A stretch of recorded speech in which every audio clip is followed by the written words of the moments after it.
अस्सलाम वालेकुम, कैसे हैं आप? उम्मीद है आप अच्छे होंगे। आज हम बना रहे हैं बहुत ही मज़े के, बहुत ही क्रिस्पी, बहुत ज़्यादा टेस्टी टैकोस बना रहे हैं और वो भी पोटैटो के साथ। इसको बनाना बहुत ही आसान है, ज़्यादा टाइम नहीं लगता, लेकिन खाने में बहुत मज़े के हैं। ख़ास तौर पर बच्चों के लिए बहुत ज़्यादा मज़े के और बहुत ज़्यादा पसंद किए जाने वाले हैं। इसके लिए चाहिए हमें आधा किलो आलू। इसको छील लेते हैं और छीलने के बाद इसको काट लेते हैं इसके पीसेस में और फिर इसको बॉईल कर लेंगे नमक डालकर इसमें पानी के साथ। आलू हमारे कट गए हैं। अब हम इसको पैन में डाल लेते हैं। इसमें 1 लीटर पानी के साथ 1 चम्मच नमक डाल दें और इसको बॉईल होने के लिए रख। इस तरह ये तकरीबन 10 मिनट में आपके आलू अच्छी तरह बॉईल हो जाएंगे। ये 1 चम्मच नमक डाल दिया मैंने इसमें और ये अब आलू जो हैं वो बॉईल हो रहे हैं। आलू बॉईल होने के बाद हम इनको स्टेन करेंगे। ये छुरी के साथ मैं देखने लगी हूँ। आलू हमारे बॉईल हो चुके हैं। अब हम इसको स्ट्रेन कर लेते हैं। छलनी के साथ पानी निकाल के आलू को खुश्क कर लें।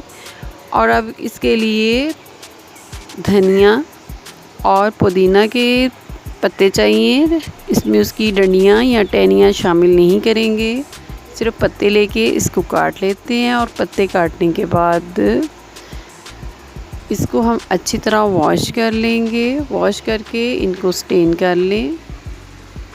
आधा प्याज बिल्कुल बारीक काट लें जैसे हम ऑमलेट के लिए काटते हैं।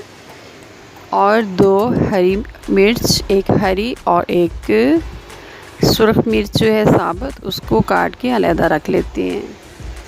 आलू अभी हमारे गरम है। गरम आलू को अच्छी तरह मैश कर लें। इसके बाद इसको एक बाउल में निकाल लें। बरसात के मौसम के लिए ये बेहतरीन मज़े की चटपटी रेसिपी है और शाम की चाय के साथ के लिए भी बेहतरीन है।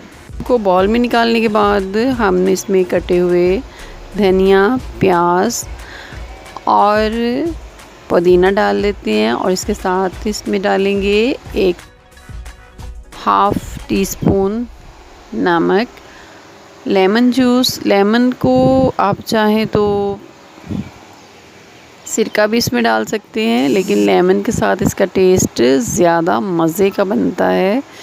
तो इसमें 2 चम्मच लेमन जूस डाल दें।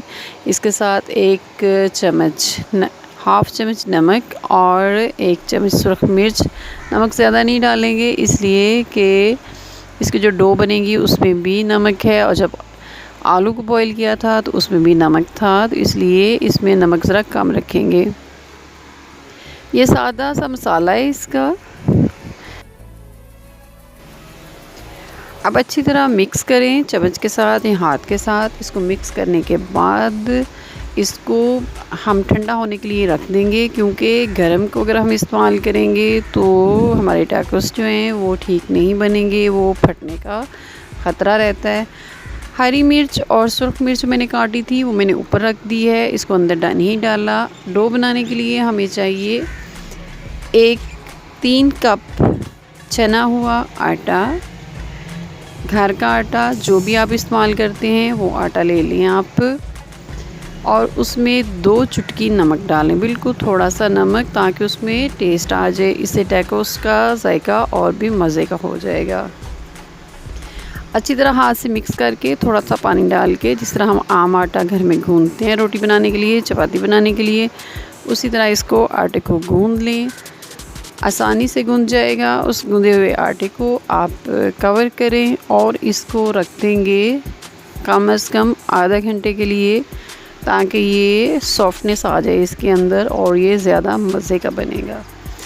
आधे घंटे में हमारा जो आटा होगा डो के लिए वो बिल्कुल रेडी हो जाएगा। और इसको अब हम इसका टैकोस की तैयारी करेंगे, लेकिन उससे पहले 1 अंडे की जर्दी फेंट लेते हैं।